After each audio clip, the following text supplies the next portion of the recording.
Thomas More afirmaba: cuando los hombres reciben un mal, suelen escribirlo sobre mármol. En cambio, cuando reciben un bien, lo dejan plasmado en el polvo. Cierto es que vivimos en medio de tiempos turbulentos y cambiantes, pero ¿cómo puede uno lidiar con los inesperados contratiempos? Decía Albert Einstein que lo único seguro es que ya nada es 100% seguro. Sean, pues, bienvenidos al juego de lo desconocido. En estos momentos, el ser humano se encuentra sumido en una de las peores crisis de los últimos tiempos. Con todo, es interesante saber que la palabra crisis procede del verbo griego krino: yo decido, separo, juzgo. Su propia etimología no revela demasiado. ¿Qué narices puede elegir uno exactamente en un periodo de caos, descontrol e incertidumbre? Hay veces en las que el caprichoso destino ni siquiera nos ofrece la ocasión de acatar las consecuencias del desastre ni mitigar su magnitud. ¿Por qué decidir, entonces? Se suele decir que cada crisis es una ocasión para un cambio de dirección. Citando al gran Winston Churchill, toda crisis es mitad un fracaso y mitad una oportunidad. Se trata de un fracaso porque el mundo se nos viene abajo. Perdemos la creencia o confianza en un marco de seguridades al que hasta ahora nos habíamos atenido. El antiguo castillo que parecía estar cimentado con yeso era tan solo una torre de naipes que nada albergaba en su interior. Y cuando ésta se derrumba, tan solo queda el resquicio de una insoportable voz que, con gran insistencia y sonoridad, susurra: ¿qué va a ser de mí a partir de ahora? Eso es una crisis. Pánico, peligro, transformación, en definitiva, incertidumbre. Todo esto nos obliga a repensar nuestras creencias, principios y valores, a juzgar la nueva coyuntura que se nos presenta sin llamar a la puerta y, sobre todo, a perder el rumbo para encontrar nuestro centro.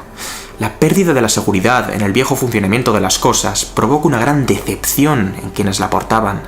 Ante la candente cuestión ¿qué va a ser de mí? Existen múltiples alternativas, pero no me corresponde anticiparlas ahora. Como bien decía mi abuela, cada cosa en su debido momento. Primero, quiero ayudarte, guiarte por las zarzas de la duda, el miedo y la desesperación, cuyo origen es, simplemente, no saber qué va a pasar contigo. A continuación, relataré una pequeña fábula china que ilustra perfectamente el mensaje que quiero transmitir en este vídeo. Te invito a que te quedes conmigo durante este corto pero intenso viaje. ¿Estás preparado?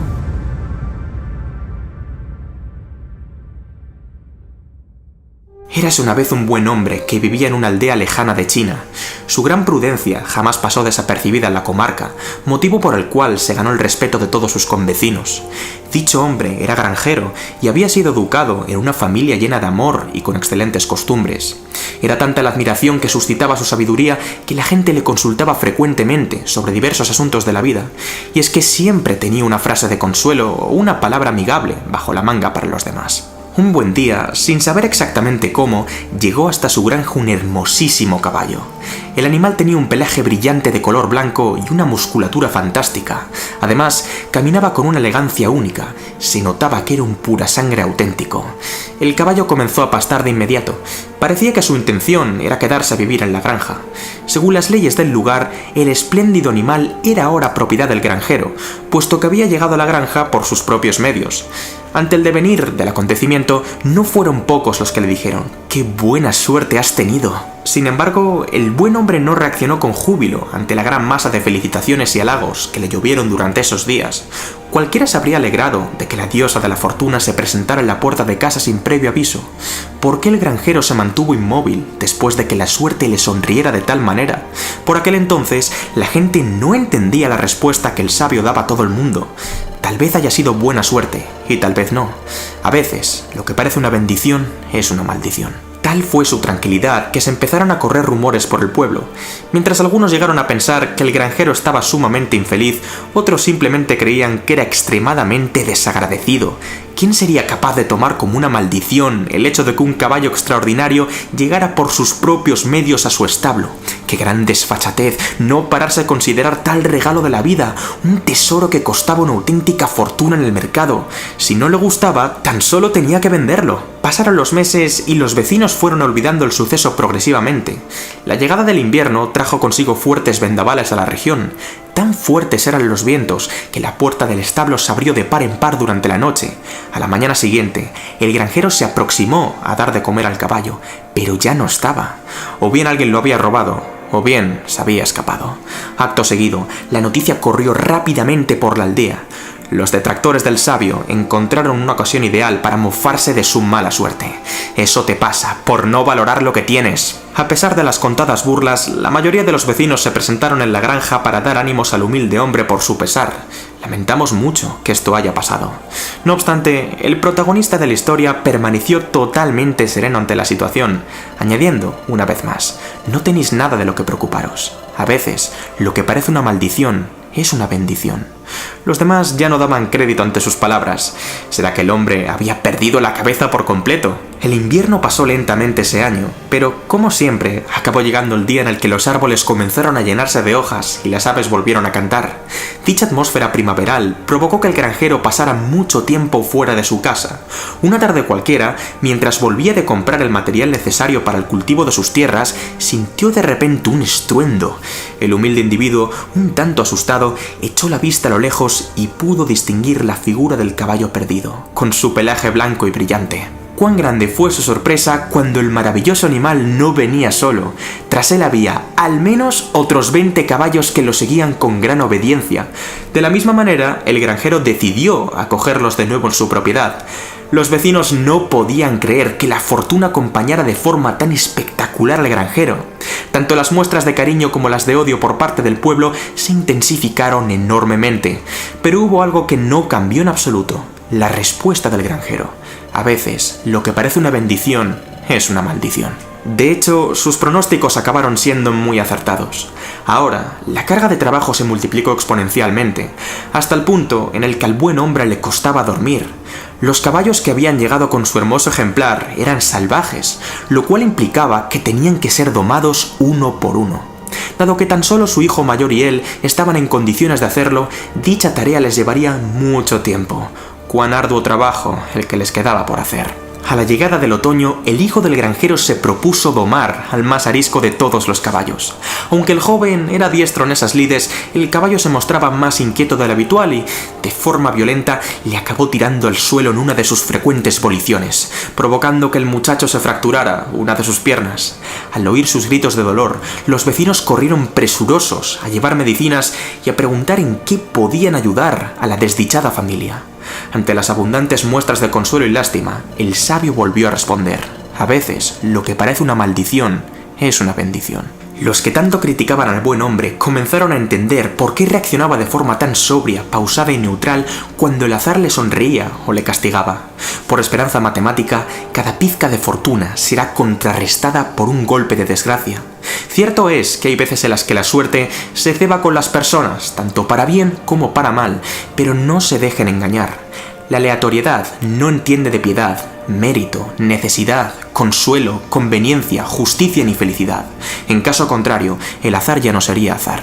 Tan solo una semana después, explotó la guerra en China. En consecuencia, el emperador mandó reclutar a todos los jóvenes de cada aldea, y sí, el único que se salvó fue el hijo del granjero, quien estaba convaleciente debido a su pierna fracturada.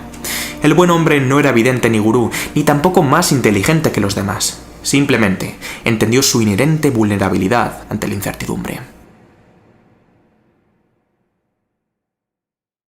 Las circunstancias de una persona galardonada de forma reiterada en nada difieren de una moneda que da cara o cruz 5 veces seguidas.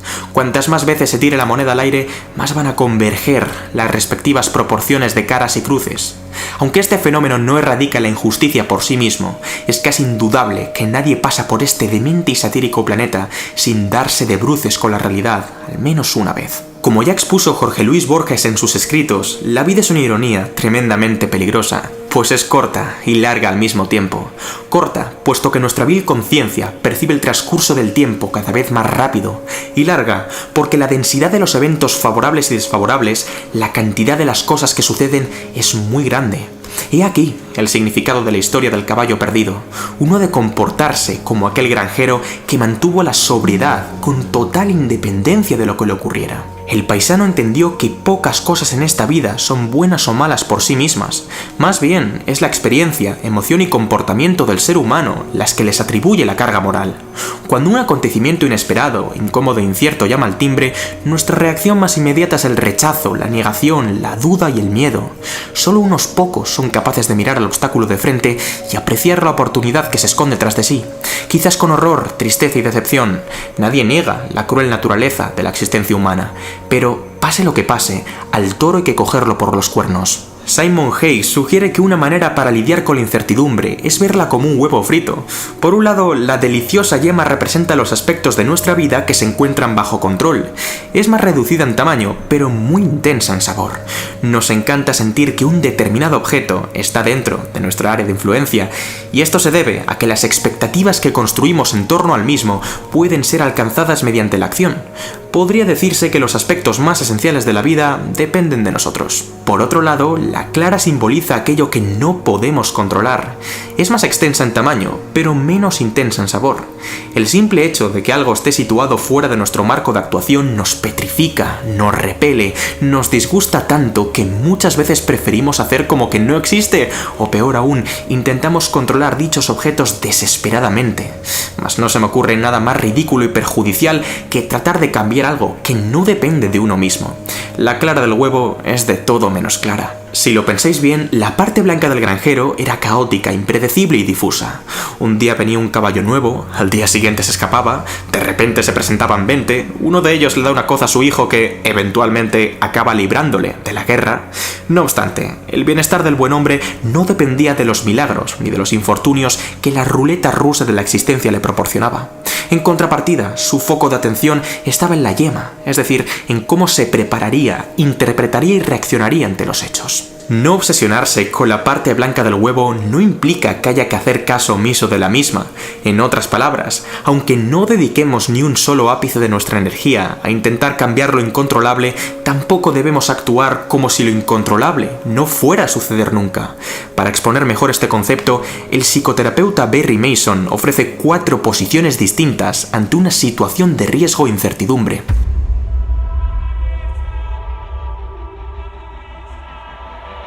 La incertidumbre insegura representa la zona de peligro, que está repleta de sucesos perniciosos, difusos, caóticos y aleatorios, sobre los cuales el sujeto no tiene conocimiento de causa. Así pues, es prácticamente imposible anticipar, pronosticar y determinar cómo y cuándo uno puede sufrir una enfermedad rara, un accidente de tráfico o una pérdida de un ser querido. Lo único que uno puede y debe hacer es reunir los recursos materiales, económicos y emocionales necesarios para combatir los adversos efectos del azar, y de este modo minimizar el riesgo todo lo posible. En efecto, no podemos evitar lo inevitable, pero sí prepararnos para que lo inevitable no nos destruya.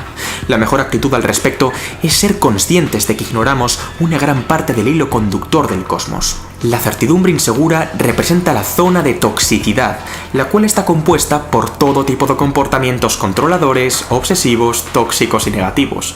Un sinfín de personas incurren repetidas veces en la gula, la pereza, la avaricia, la soberbia, la lujuria, la envidia y la ira para saciar su hambre.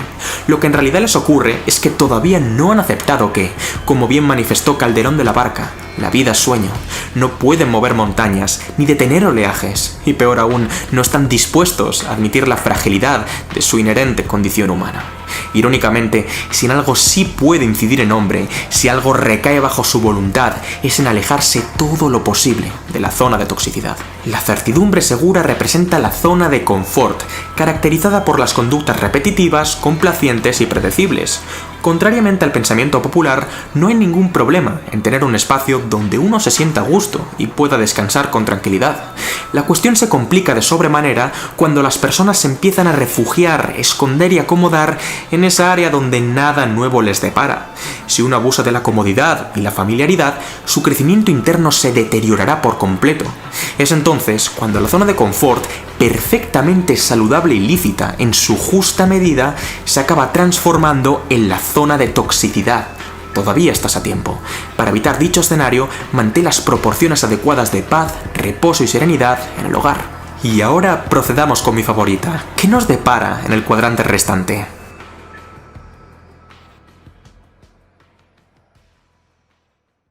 Por último, la incertidumbre segura representa la zona de riesgo, formada por rasgos tan esenciales como la flexibilidad, la creatividad, la planificación y la vivacidad.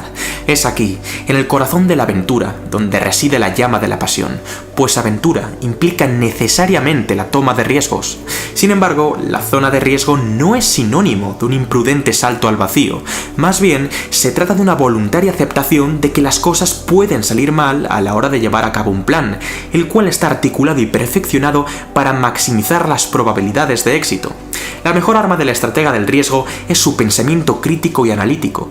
De este modo, a pesar de que la nueva empresa, proyecto o actividad ostente cierta probabilidad de fracaso, el emprendedor está preparado no solo para soportarlo, sino para convertirlo en fuente de aprendizaje, conocimiento y progreso. Bien gana, bien aprende. Por este motivo, el mayor riesgo es no cometer riesgo alguno. En definitiva, ¿cómo ha de afrontar uno la incertidumbre? La zona de peligro requiere tu preparación, previsión y providencia. La zona de toxicidad requiere tu abstinencia, alejamiento y rechazo. La zona de confort requiere tu limitación, precaución y moderación. Y la zona de riesgo requiere tu resiliencia, adaptabilidad y optimismo. Ahora pregúntate, ¿cómo puedes llevar cada cuadrante a la práctica? La buena anticipación es de hechos, no de emociones. Quien inspecciona minuciosamente el conjunto de escenarios que pueden devenir en el corto, medio y largo plazo y se prepara con cautela, serenidad e inteligencia para responder ante los mismos es un previsor. No obstante, quien amplifica obstinadamente pasiones como el temor, la dubitación, la ira o la cobardía, pensando que así se protegerá del peligro, no es más que un ansioso. Hay una gran diferencia entre planificación y reacción, previsión y preocupación, preparación e improvisación. Por lo tanto, deja de preocuparte y empieza a ocuparte. ¿Qué me deparará de ahora en adelante? Ya venga la enfermedad, la pobreza, la soledad, la demencia o la muerte, no me cabe la menor duda. Seguiré caminando por el sendero de la incógnita acompañado de valor, compromiso, fortaleza e ilusión. La incertidumbre es capaz de paralizarnos por completo, o por el contrario, sacar lo mejor de nosotros mismos. Si la vida me da limones, haré limonada. Tomaré las perturbaciones aleatorias que la vida me ofrezca, las analizaré desde un punto de vista científico y adoptaré la mejor estrategia disponible para lidiar con ellas. Seré artista en la ejecución y matemático en la revisión. Está claro que las experiencias moldean al hombre y construyen su propia realidad, quien recopila información, la procesa y la pone en tela de juicio. Sabiendo esto, permanece atento al acontecer de los eventos y sobre todo, que las contingencias no te embauquen. El hecho de que tu historia sea extraordinaria en un instante T no implica que en T+1 lo siga siendo. De la misma manera, el hecho de que tu historia sea miserable en un instante T no implica que en T+1 lo siga siendo. Pensar que las cosas podrían haber ido mejor es tan cierto como pensar que las cosas podrían haber ido peor. Es más, se trata de una afirmación demasiado obvia como para ser pronunciada, ya que la probabilidad de lo contrario es 1 partido de infinito, es decir, 0. La excelencia no consiste en tomar las mejores elecciones desde el punto de vista resultadista, sino inferir cuál es la mejor respuesta posible desde la información que se encuentra a tu disposición y utilizar el resultado para aprender en caso de que hayas errado. Por ende, lo que parece una victoria hoy podría ser una derrota camuflada, ya que el que gana siempre y demasiado pronto no tiene la oportunidad de extraer una valiosa lección del fracaso y por lo tanto se expone a un futuro fallo cuyas consecuencias podrían ser devastadoras. Lo mejor que podría haberte pasado a día de hoy es tener el viento en contra cuando no tenías nada que perder y aún así seguir remando a contracorriente. Son estas personas las que sabrán cómo evitar la pérdida cuando lo hayan ganado todo. Ahora volvamos a la cuestión inicial. ¿Qué va a ser de mí? Si te digo la verdad, no lo sé. Creo que nunca podré saberlo. En mi más sincera opinión, creo que esta pregunta no tiene sentido práctico. Lo que sí puedo responder con plena seguridad es: ¿qué voy a hacer de mí? ¿Qué voy a hacer de mí? Por lo pronto, romperé el conjuro de Thomas More. Escribiré en mármol lo que en polvo dejé. Decidiré, separaré, juzgaré. Cuidaré del caballo perdido.